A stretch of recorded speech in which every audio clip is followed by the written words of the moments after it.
மீனராசி நண்பர்களே, இந்த வாரம் எப்படி இருக்க போகுது? எந்த கிரகம் எங்கே சஞ்சரிக்கிறாங்க? பொதுவா சந்திரனுடைய சஞ்சாரம் இந்த வாரம் யோகமா இருக்கு.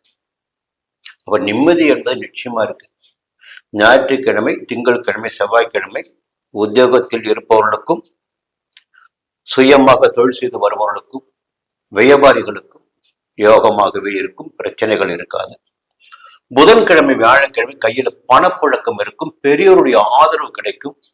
எல்லாவற்றிலும் ஒரு சாதகமான சந்தோஷமான நிலை குடும்பத்திலும், வேலை பார்க்கின்ற இடத்திலும், வியாபாரம் செய்கின்ற இடத்திலும் உங்களுக்கு இருக்கும்.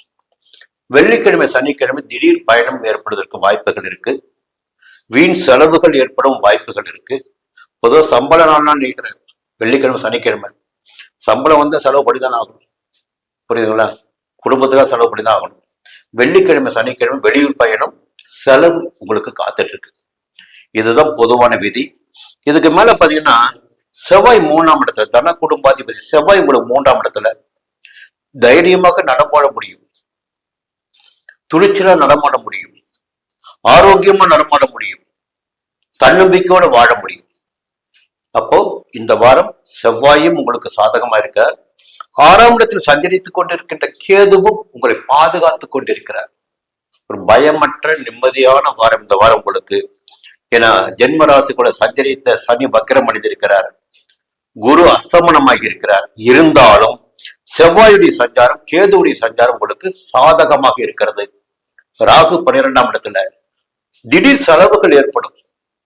உங்களுடைய தேவைகளுக்காக, நவீன பொருட்களை வாங்குவதற்காக, உங்களுடைய ஆசைகளுக்காக செலவுகள் நிச்சயமாக இருக்கு. இந்த வாரத்துல செலவுகளும் ஏற்படும். சுக்கிரன் வந்து பாத்தீங்கன்னா கொஞ்சம் ஆரோக்கியத்தில் கவனமா நீங்க இருக்கணும். புதனுடைய சஞ்சாரம் பாத்தீங்கன்னா புத்திசாலித்தனம் இருக்கும். புத்திசாலித்தனம் செயல்படுவீங்க. எந்த பிரச்சனைகள் வந்தாலும் இந்த வாரம் உங்களால் சமாளிக்க முடியும். வியாபாரம், தொழில், உத்தியோகம் அனைத்திலும் நிம்மதி இருக்கும்.